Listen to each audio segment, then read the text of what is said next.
Hello, welcome to another edition of the Low Code Cafe. This is episode number 170 for September 11, 2024. Today we're going to be talking about Open LDAP and doing seamless user authentication, and that ought to be, I think, a very interesting and timely topic for us.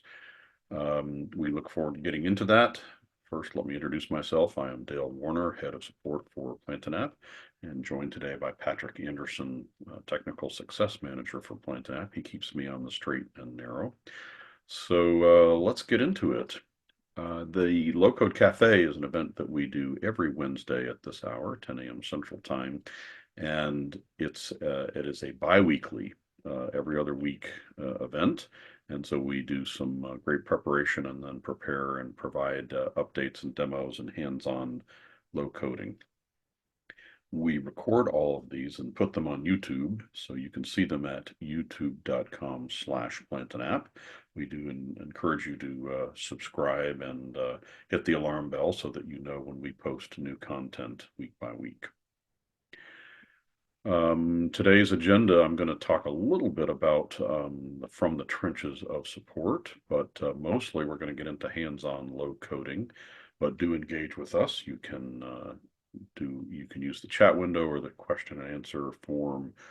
You can raise your hand, and we always love to get your feedback at the end. So after it's over with, look for the link, then you can do that feedback form. Let us know what you'd like to see coming up too, because we want this to be timely and important and relevant to what you're trying to get done in your projects. As I mentioned, this is bi-weekly, so our next live webinar will be September 25th. And so now we go into our From the Trenches segment. We released version 1.26 on June 14th of this year. We have a number of hot fixes that have already been released, but in the last 2-week period, there's nothing new. And I just took a look at our hotfix presentation system. There's nothing new to add, so we'll skip past that today. I encourage you to engage in our other weekly event. It is a weekly event, the Low Code Campfire. We do it at this same hour, 10 a.m. Central Time on Fridays. That's a conversation. You can talk to us about what you're experiencing or the troubles that you're having. We have a great group that gets together, usually 10 to 15 people, and between us and the low code masters that show up in that event, you will often get your question answered, whether it's about the technical part or maybe architecting your solution. So really great resource for you week by week, not only us, but because the community show up. Whoops, let's get rid of that. The links for this episode, Patrick is about to paste those onto the chat for me, but you can register for the Low Code Campfire in advance. You can get to our YouTube channel. There's a great resource on the community portal where you can ask questions, and both us and the community are monitoring that and will help answer your questions. And there's that link to the feedback form that I mentioned. Okay, got the normal stuff out of the way. So 3 minutes in and we're already on to low coding.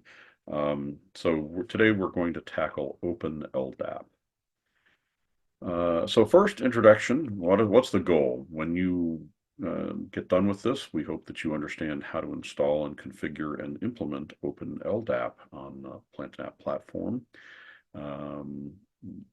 We'll talk about the importance of Open LDAP integration, and the key takeaways are this will be a recording that has the step-by-step instructions, and so you'll be able to implement this if you have the Open LDAP connector. And in presenting this, I'm going to use a demo server. So not one of our servers, but rather a publicly available demo. So if you are trying this out and want to understand it, you can use the same demo server. You'll see exactly how to set it up, and your setup should be exactly as ours. When you actually implement, if you use Open LDAP in your in your company, you might get some slight differences in the way that things are configured, but this should provide a broad understanding of how to configure it. So let's get into it. The importance, Open LDAP is it gives centralized authentication. That means that there's and you know, it's beyond the scope of this to talk about how to set up an Open LDAP server, but what you get out of it is the ability to do authentication in one central place for a variety of authentication systems could rely on it. So instead of having separate authentication systems, one for each system, Open LDAP lets you manage those in one central directory. So, for example, PlantApp, the PlantApp runs on the DNN platform. The DNN platform has an authentication method built in, a username password authentication. We're going to completely bypass that and instead use Open LDAP the DNN system of authentication is one of these separate authentication systems. If you didn't have Open LDAP, you would have a username and password on your PlantApp system, and then you may have other systems that your enterprise uses that they sign on using a different username and password, or perhaps the same username and password, but not managed in the same place. So this reduces that redundancy. And then, you know, because it's central, those credentials can be those permissions can be propagated across all of the systems that it's integrated with, or changes to it can be canceled, so you can remove the permissions for somebody in one place. So it's centralized. Open LDAP is designed to be scalable, so as your organization grows, so you can use this in more and more systems, or for more and more users. It can handle a vast number of user records and authentication requests, and so that's one of the great benefits you get out of Open LDAP. And yeah, that remains robust even under heavy loads. Its final thought here, it's flexible. So Open LDAP works across a wide variety of platforms. So while PlantApp is a Windows-based product at the moment, you could integrate that with other systems that run on other operating systems. And it lets you just integrate with different systems. And it's all it can be a tailored solution that meets your needs, but provides these scalability and centralized authentication. So Open LDAP, it stands for Lightweight Directory Access Protocol, and it was developed by the Open LDAP project, and it's all done over an IP network. Again, we've kind of touched on it already, but use cases, this lets you do single sign-on. So you have one set of credentials across many different platforms. It allows companies to centralize their user management and make sure it stays secure. So today what we're going to be doing is we're going to end up with a secure login by way of Open LDAP. And we're going to establish a user profile. And let's take a look at a demonstration system here. I've got a system that's configured with Open LDAP. It doesn't have any users on its initially. And so we'll do an initial login and a repeat login. So this is exactly where we're going today. Again, this is our demo system. This is where we're going to end. I'm just going to show you our target, and then we'll go from there. Now, we have this methods, and Open LDAP is the method that we're going to do. In future seminars and future webinars, we're going to cover other methods, and so we'll keep adding to this list. But so far, all we're doing is Open LDAP. We're linked to this Open LDAP server, and so it's not really intended to be secure for this login. We can log in with any of these names, and the password is all password. So I'm going to log in with Newton and um, the password. Before I do that, I would just, let's see, I need to demonstrate. Let me log in. There is a user established for administrative login, so I'm going to sign in with that. One moment, please. Because I want to show you behind the curtains before we get started, and then we'll take a look at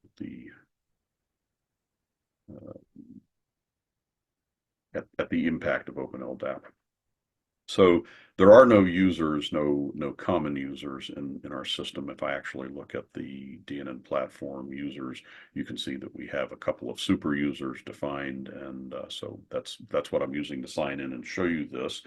But if we were to go to the front side of the site, and this is, you'll see me do this several times, as since we're dealing with logins, it's useful to do it in an incognito window so we can see the impact of logging in with it. Okay, so now we're finally going to demonstrate. We go to Open LDAP, we type a name, Newton, and the super secret password of password, and hit login, and getting an error, of course.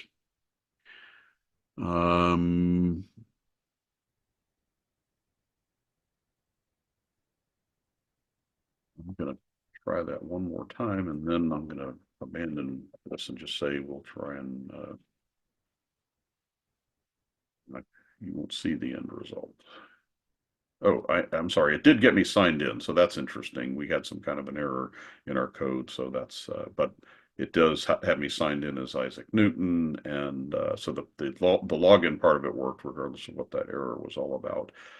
So going again as an administrator behind the scenes and refreshing our users, we now see that we have a user called Isaac Newton that's been established on the system. So just the act of logging in using the LDAP server creates the user and gives us permissions on this system that's relying on LDAP.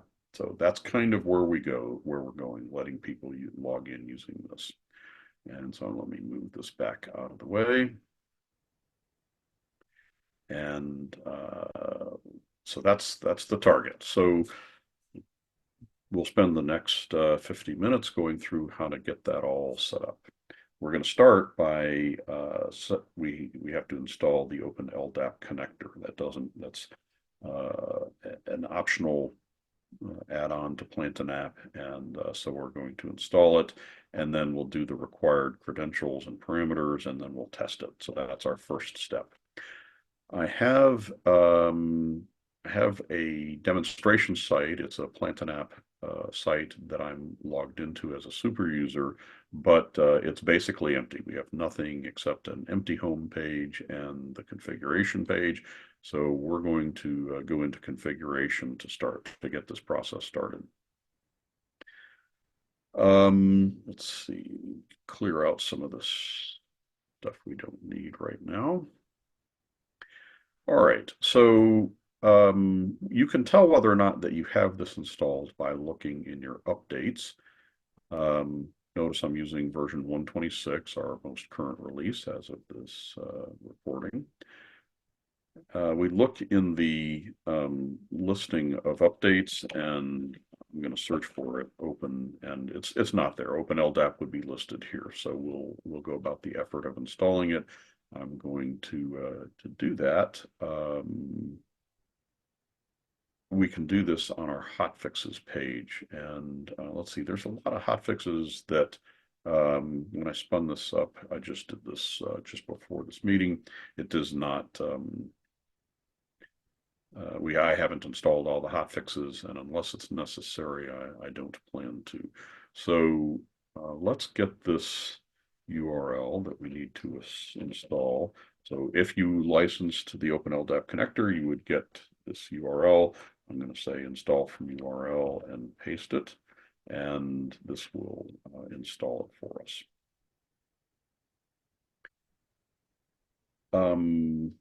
This is a common pattern with PlantinApp that we have connectors to set up permissions to external systems. And so by installing this, we get the ability to set up an Open LDAP connector, and we get the related action or actions that go with that. Installing the package gets us enhances PlantinApp to do that functionality. So we'll let the site refresh.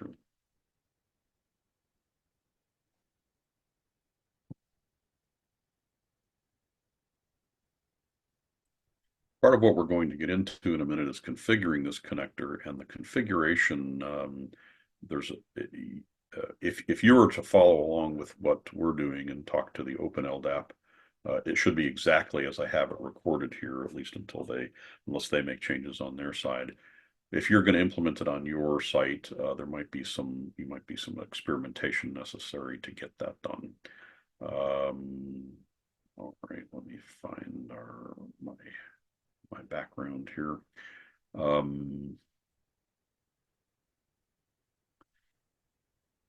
So the server that we're going to connect to is the Open LDAP demo server. So here we go. We're going to create a connector, and I'm going to paste that name in here. The connection type we're doing is an Open LDAP connection.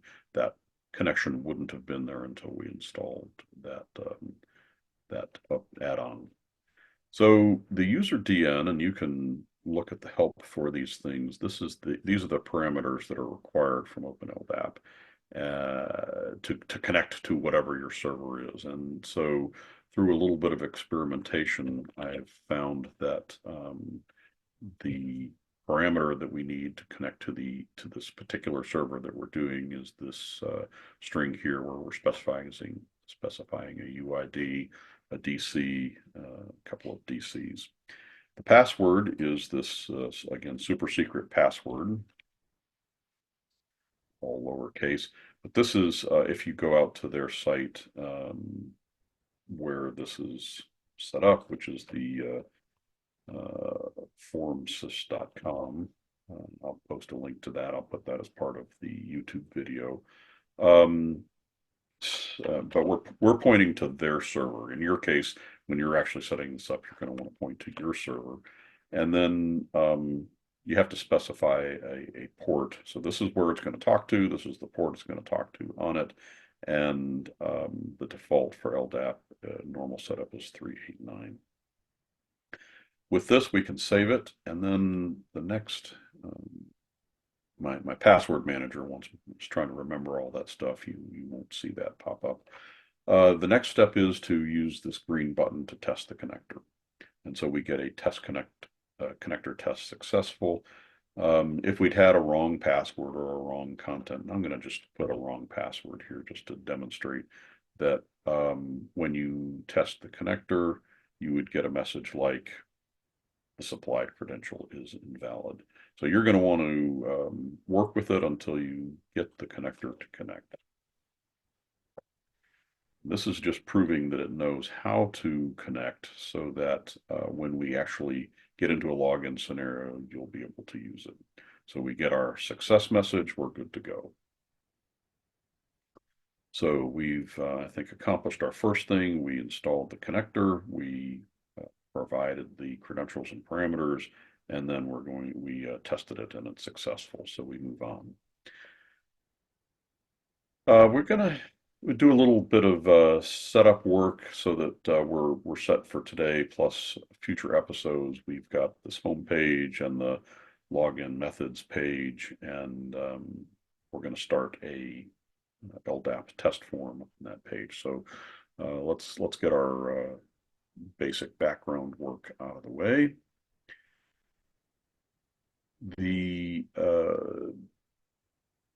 We can use the pages function we're going to create a top level menu option called methods. And today we're going to be dealing with the LDAP method, but going forward, we'll put other methods on there. So page name is going to be called methods.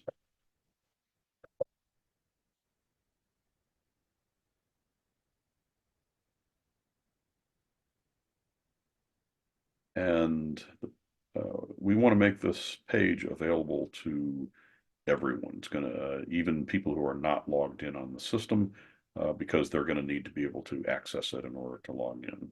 And then the people, and you'll see me do this all the time. Typically, it's just admins and low-code engineers that can edit the page in question. So we'll create this page, and we'll let that install, or rather create, and we will go into the drill down into the methods page, and let's see.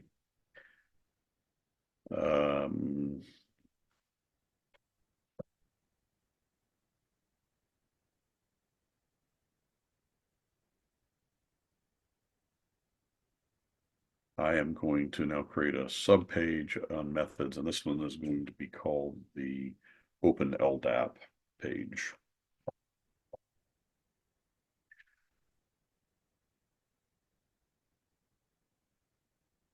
Again, for you, if you were following along in this video, you would probably you're going to create a page for your login. This is the place where your users that are using Open LDAP would log in. We're going to create a variety. So again, it has to be open to everybody so that they can get to it in a non-logged in state. And we're going to make it where it's editable by some roles. So with those two changes, if I go look at the front part of our site, we're now going to see a methods and an Open LDAP page, and it's open in the menu. So we're going to put a form here that is the form that somebody's going to use to log in using Open LDAP. We can do that by putting the page into edit mode and adding a module. The action form module is the one that lets us do a nice form. So I'm going to put that right in the middle of the page, and we will click manage.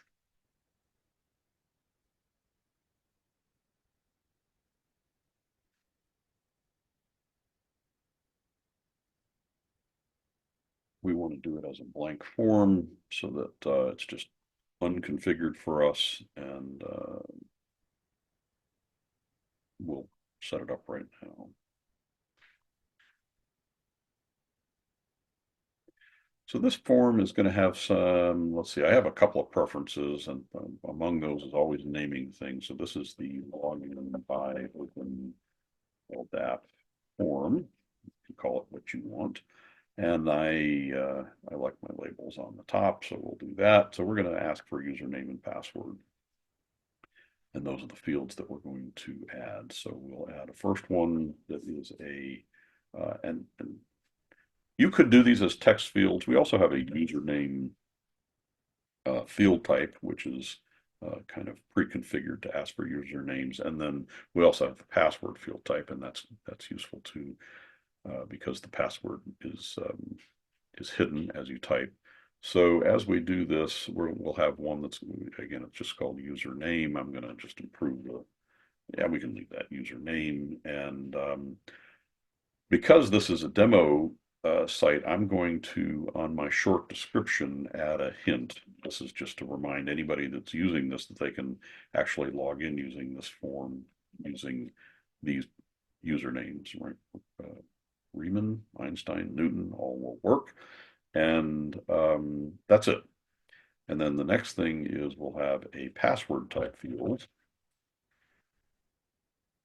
And it's going to be called password. And for the hint, we will say that it is a, we'll tell you right exactly what the password is. And then that's it. Let's arrange things a little bit. If we look at our layout, maybe we'll put, we'll kind of move it to the center of the screen a little bit. And let's see what it looks like. So we save and go back. So we're prompting username, password. I'm going to open that form up in a new page so that we can work with it some more. I don't like the look of that. Normally the top labels is good, but I won't, let's leave it to the left. And also they don't need to be so wide. It looks pretty crazy that way. So let's see if these improvements, we'll just refresh the page and see if that looks better. Nope, we'll get there. Um,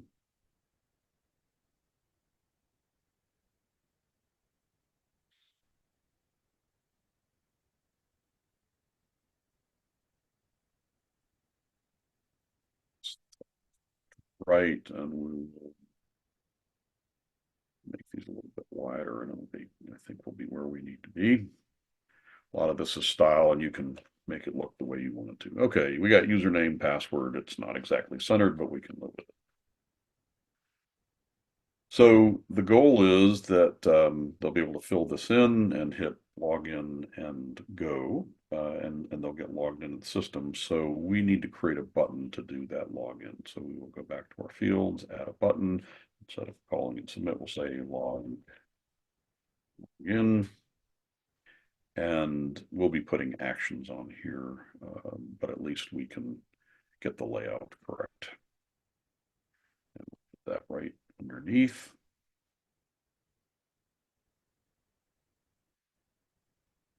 And okay,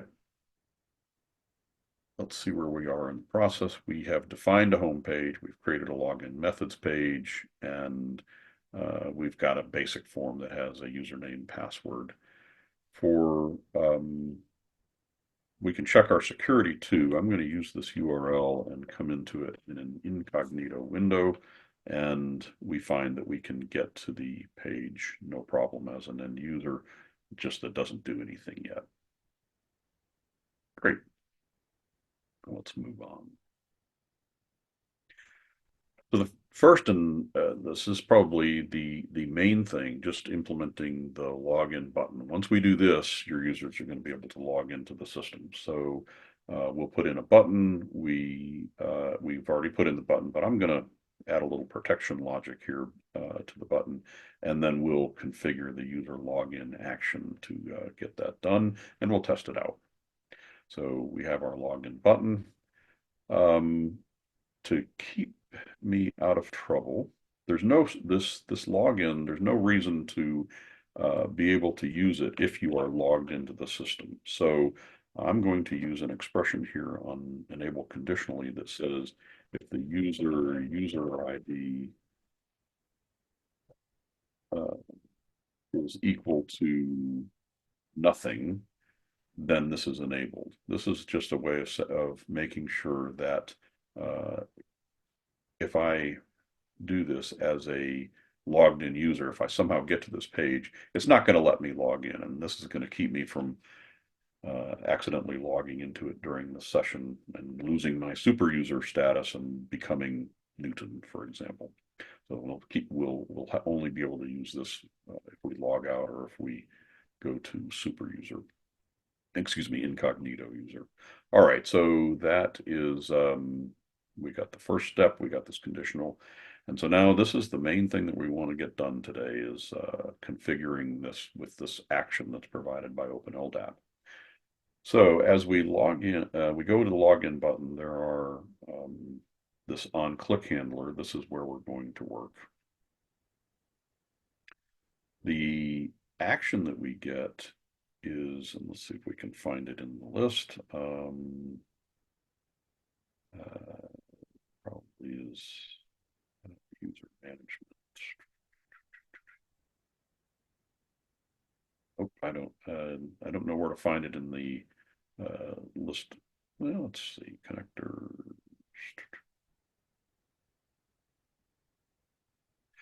I'm going to just search for it, and it'll drop me directly to it.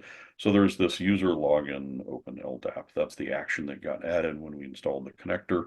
It's filed away in one of those folders, so you can look for it there if you want, or you just type Open LDAP.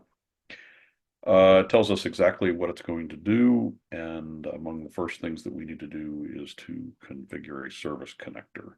So we're going to point to our connector that we created in the first step, and so this is the connector that it's going to use when it tries to log somebody in.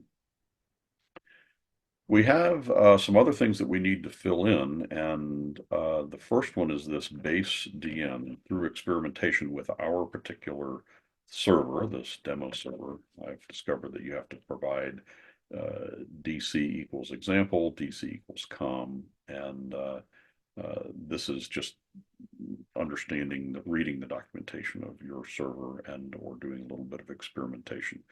So that's the base DN, and I'm sure that corresponds to what we had to provide when we tested the connector in the first place. The user discriminator, the thing that defines the user, it defaults to UID, and that is what we need. We have a platform user prefix of OL. So um, this prefix is a recommended best practice, and we've provided a good default. OL stands in this case for Open LDAP.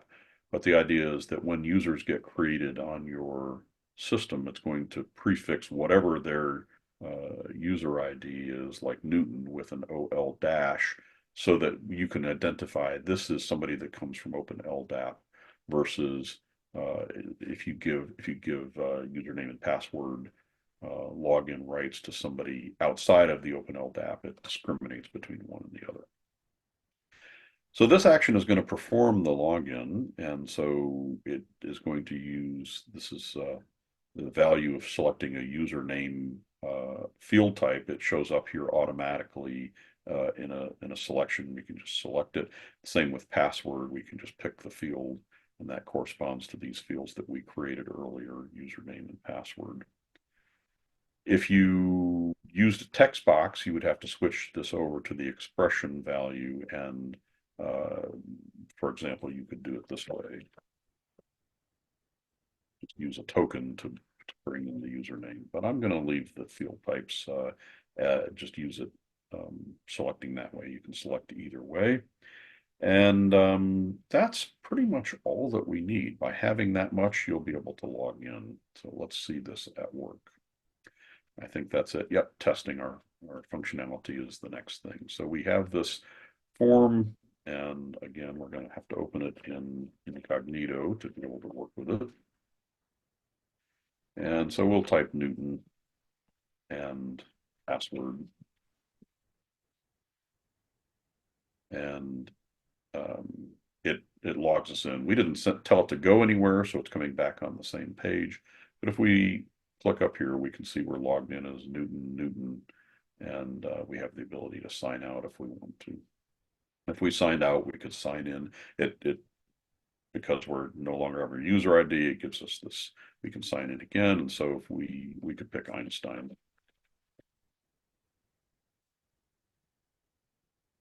Spelling that right? Yes. And if we give a bad username, bad password, whoops, yeah, we have to log out in order to be able to use this thing. We'll get a login failed. It just tells us that it doesn't work. So we can see that the login functionality works and is working with the test values that this Open LDAP server has provided. As a super user, we can go to the configuration page and take a look at the users and see what we get. We can see that Einstein and Newton, with names of Einstein, Newton are logged in. So you could stop here. The user is logged in, they've been authenticated, and they're using this Open LDAP server. But that's probably, you're probably going to want to do a little bit more so that, and let's see what else we have. If we go, if we go in and edit this user, we can see that they have no email address. First name, last name is not really correct, but they did get authenticated to the system, and they could use it. And if you didn't, again, you don't have to go any farther than that. But let's do the work necessary to make this really slick. So let's go on. We get the Open LDAP is returning a lot of content that that we can look at and do things with. So among other things, the email and the display name are stuff that we can just automatically get back from Open LDAP and get it into their profile. This kind of sends us off into an exploration thing. So this isn't directly related to Open LDAP, but rather how can you discover what you got back? So let's take a look. If we go to our page and again open up our code behind, take a look at the login button and read a little bit deeper about Open LDAP action, it tells you that you're going to get some things back from this. So there's going to be an output token name. You can find out whether or not they're a new user. So that's one clue that's giving back. And then there's also this, that it's giving an output token name JSON, $JSON. So if we take advantage of this to see what's in here, we'll be able to figure out if it's something that we can use. So let's display both of those things on screen right after they log in. Let's go ahead and give this a token name, and I'm going to call this the LDAP result. You can call it whatever you want, but I'm going to add an action. This is just one method to when you're developing, you can use the display error message function and output some things, and it will display for you. So I'm going to display the LDAP result, and I want to do the is new user.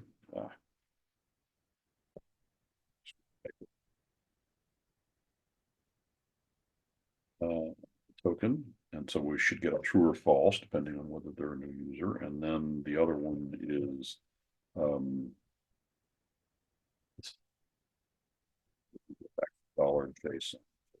So when we log in, we should see the results of those things.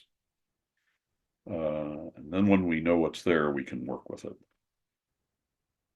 So let's try again. We refresh the screen. We got to go into incognito and log in. We've used Newton before, so this should not be a new user.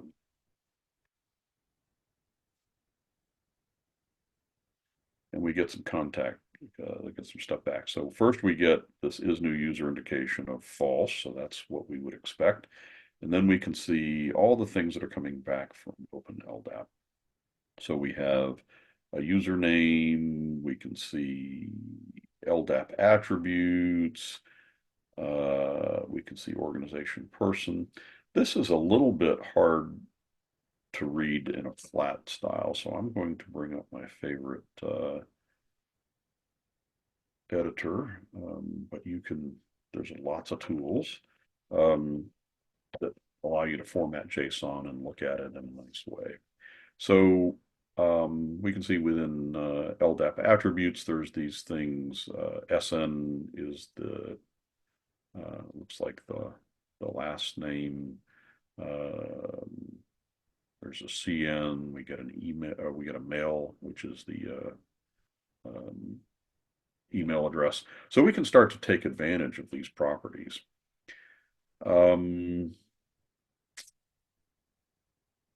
Notice that this is an LDAP attributes.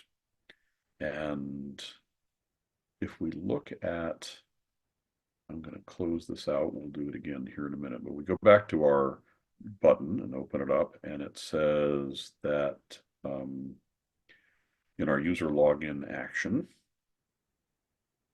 there's this additional user attribute mapping. It says map the attributes that come back from the LDAP, and there are some hard-coded values that can use to get them right into the profile. So this is these are the easy ones, the low-hanging fruit. There's a mail attribute, and so we're going to use that, and we're also going to use the CN as the display name, because those both look right for that. So we'll say mail, and this is probably case sensitive. When you're using JSON, it's very good to use the exact case. And we want to map that to our email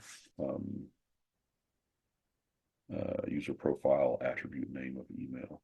And then the same way that CN is the same thing as our display name. So copy and paste that. So with those changes, and I think that's all we're trying to do, let's go that far. So we'll save those changes and we'll log in with the, we'll try it again here.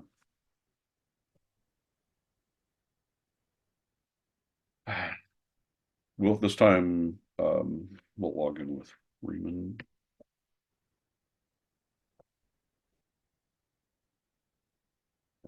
Can't spell my name. There we go. And so now we see this is a new user true, and we got all this stuff back. If we refresh the screen, we can see now we're getting a good display name and we're getting a good email address. So definitely have improved our experience a little bit just by working with those attributes. From a administrator standpoint, if we refresh our user list and take a look at it, we can see now instead of getting that generic response, we're seeing a display name show up here. And if we edit, we're seeing the email address that came in. So we've improved our experience a little bit. And yet we haven't gotten everything because the first name and the last name isn't correct. So I think that's the next thing we're going to tackle here. Yeah, we want to update the profile with some extracted tokens. Those weren't directly there. You know what? I'm going to do a little bit of an experiment just to see if it would be smart enough to pull those attributes out. So, oh no, as looking at what comes back, we don't actually get a first name and a last name. We get CN. So that has first and last. So we're going to have to parse that out. However, we get that. I did this one way earlier, and now I want to do it the easy way. So we'll try that. After we run our action here,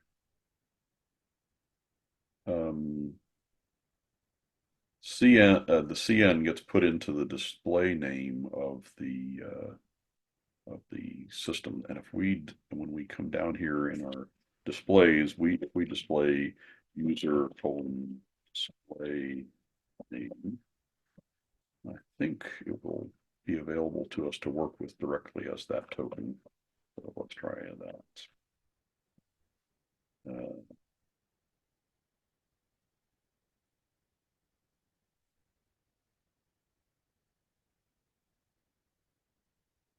Yes, we get Isaac Newton back as the display name. So we have it, we just haven't put it up into the profile, and we haven't split it out into its parts. So,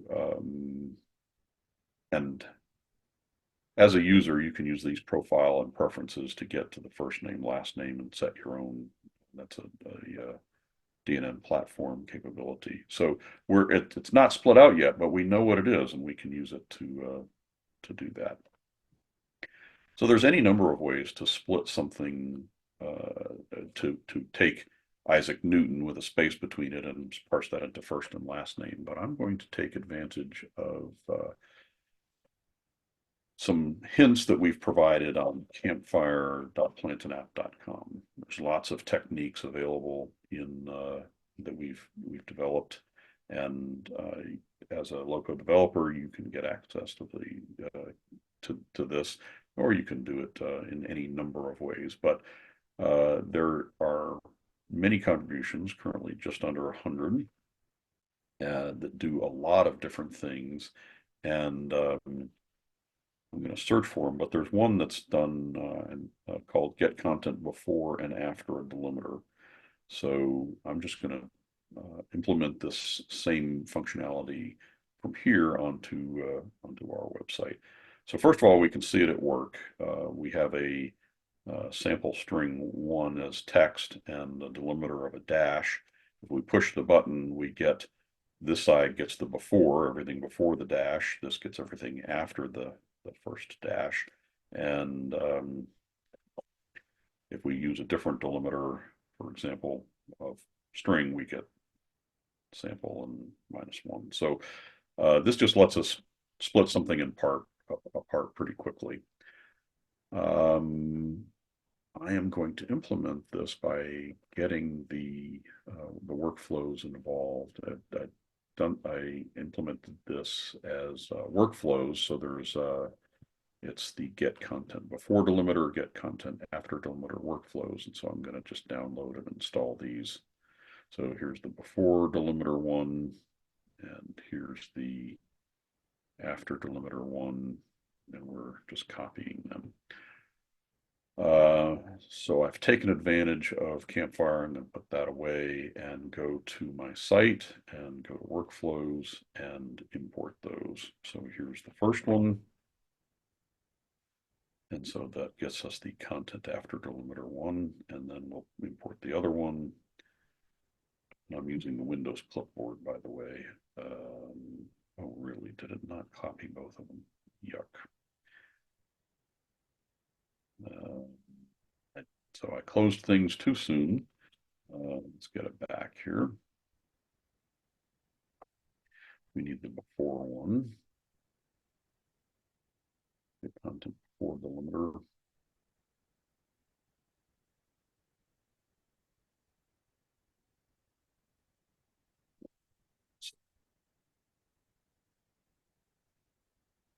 These are pretty simple workflows that just run a little bit of JavaScript, and we can save and test them here. If we put in a string and a delimiter, this is the get content before. So if we give it a C as an answer, it gives us AB. It's just a nice little quick tool to get before and after.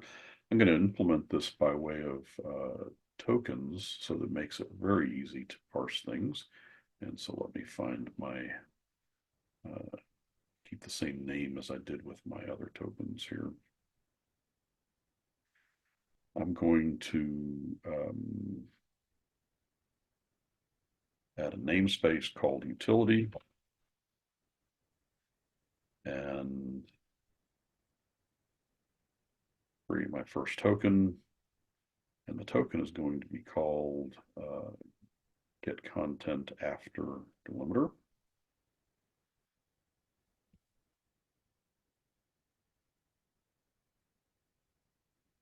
And the definition of this is going to be to run a workflow that is the get content after delimiter workflow, and it's going to take the output that comes from that. Very easy to turn a workflow into a token.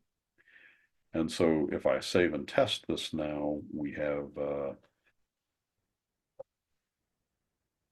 we can say a delimiter of C, and this is get content after, so this should give us D, E, and F. So this is working. And then we'll do another one, the before delimiter.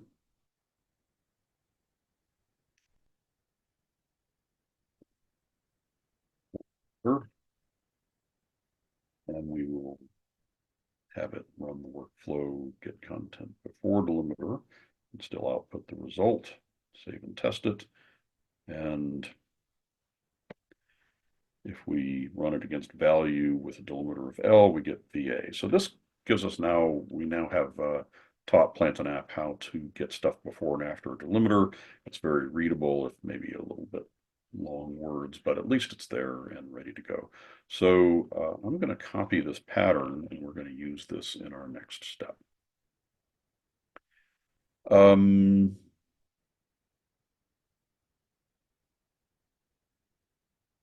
So what we're trying to get to, back to our regular program here, we're trying to get to first name, last name, and we have the display name to work with. So we just want to split display name into two different parts.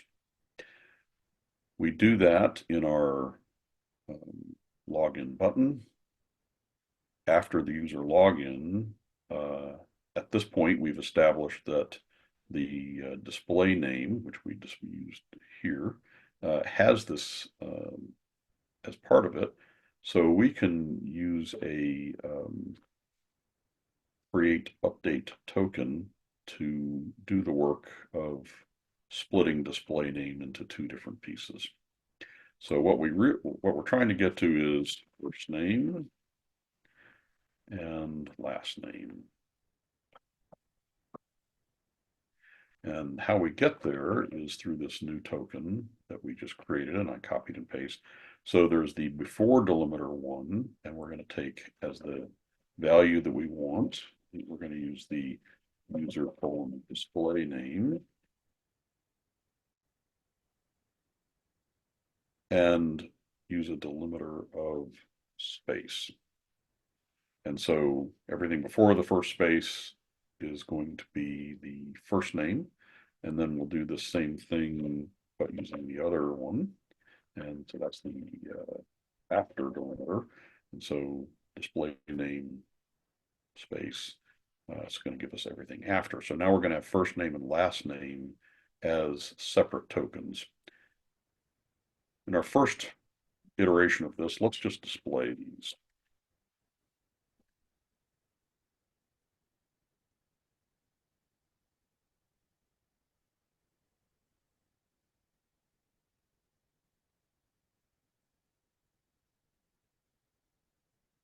Sure that it works, and then we'll go do something intelligent with them.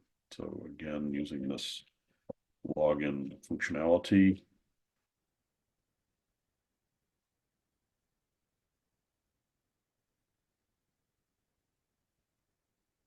we get first name is Isaac, last name is Newton. So we have correctly isolated all of these. And so now it's just a question of what do we do with them.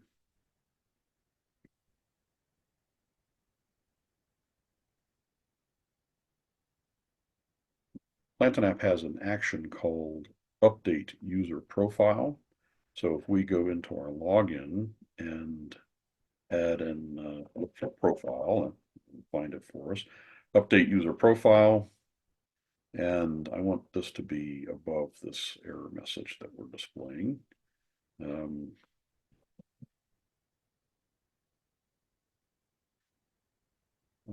We can read through all this. There's a lot of different things that you can change through user profile, but the one that we care about here is these additional user properties. Everything that's here in this drop-down list can be set. And so, for example, first name can be set to, and here it's showing the fields that we have on the form. That's not what we want. So we're going to go to expression and say that we want to set it to first name. And we can set last name using expression to last name. So by the way, as I said, there's any number of things that you can set. And so if your LDAP provider provided, for example, a telephone as part of the response, once you isolated that out of the JSON, you could set it in the profile. And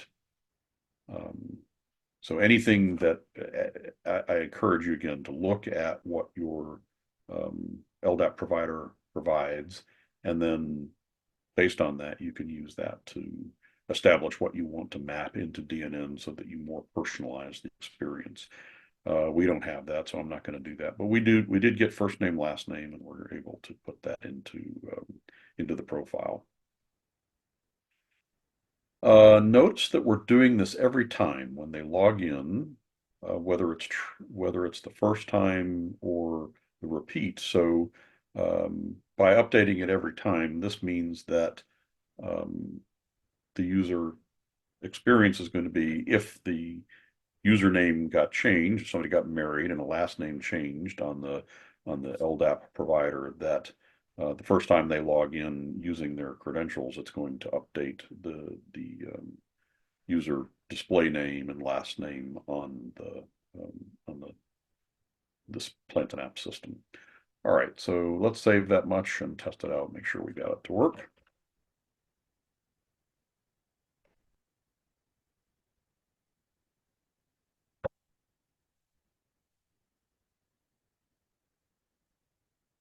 So we didn't get rid of our display, so we see all of our error message stuff. But if we come up here and look and go into profile and preferences, we see we have first name, last name now split out into the profiles. So it worked exactly as we'd hoped. And as an administrator of the site, if we go in and look at our users, that now Isaac Newton got updated, and if we were to look at his first name, last name, it all got updated. So, and email address. So next time Einstein logs in, he's going to get updated as well. I didn't invite it earlier, but if there are any questions along the way, please go ahead and ask. You can use the question and answer form or the chat and do that. Let's go back and look at our profile, at our plan here, and see where we are.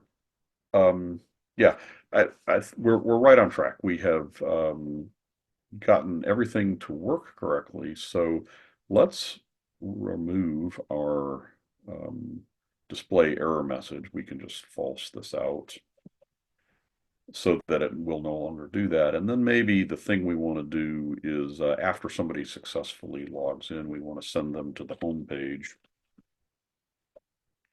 So we'll redirect them to the portal page called home. And yeah, that's all we want to do. So now we got a nice experience. People come to the login by Open LDAP form. They log in.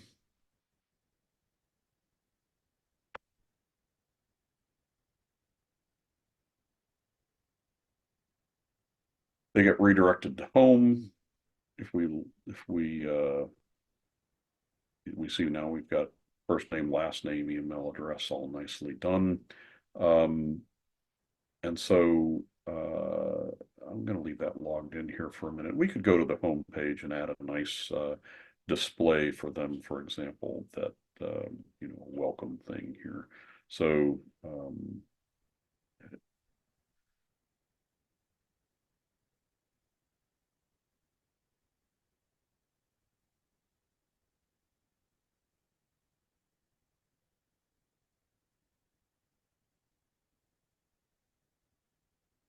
of course, we'd want to cover the case of this home page.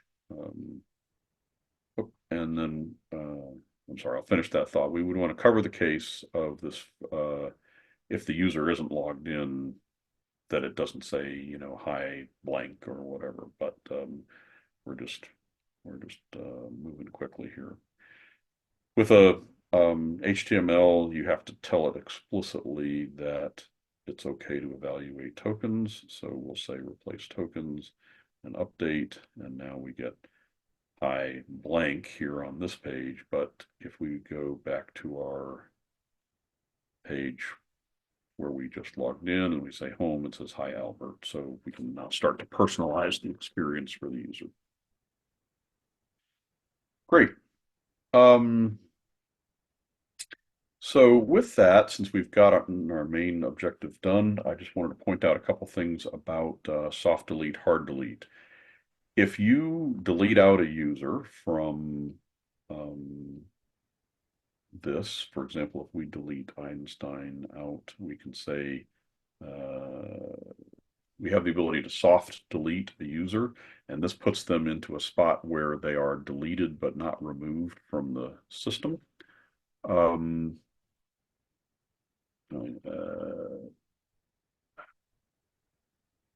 Or I need to install the hot fixes for this. But in this case where they're soft deleted from the system, this would keep them from logging in anymore by them being deleted when they attempt to log in. If I attempted to log in as Einstein again, let's find that page here. It would recognize them as a deleted user, and not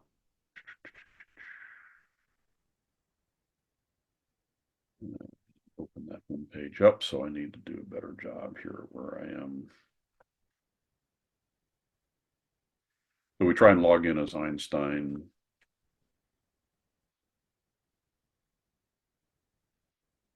And we get user already exists. It's essentially saying you're not going to let them log in once they're deleted and sitting in this soft delete stand place. The system will deny them access because it knows they're a deleted user. As compared to if you hard delete them, once they're gone from the system, we've said anybody that wants to log in using the Open LDAP server can. So a hard delete would essentially allow them to return and log in again. Um, so we zeroed in on this, and so it's a great time if you have any questions. Otherwise, we're going to wrap up pretty quickly. But what we got accomplished today is implementing Open LDAP, allow people to log in. Even though the DNN system underneath doesn't know anything about them, it knows who to trust. It's trusting the LDAP server, and so if somebody logs in with the LDAP server with that action, if they have a good username and password according to that system, then we log them in and we trust them. We redirected them to the home page, but you could send them wherever you need to go, and you could do other things. So, for example, if they're a new user, you might assign them some roles that they need in their system, and hopefully the information that you would need to make the decision about what roles to assign them would be in that JSON payload that comes back from Open LDAP. So that might be the logical next step, but that's for you to do in your individual implementation. Just to mention things that are coming up, we're going to continue this discussion about different ways to authenticate with Plant an App, and so there are some other things like OpenID Connect and passkey authentication, using Active Directory and trusted certificates. So we'll cover some of these in the future, but Open LDAP certainly gives you a good start. And since I don't see any open questions, I am just going to end it here. I will remind you that we do low code cafe, low code campfire every Friday. And so in 2 days from now, we'll be getting together. If you sign up for that and you have any questions or want to take a look any deeper about what we implemented, I'd be happy to address it there as well. So Open LDAP, close the book. Good work. Happy low coding, and we will see you again in 2 weeks.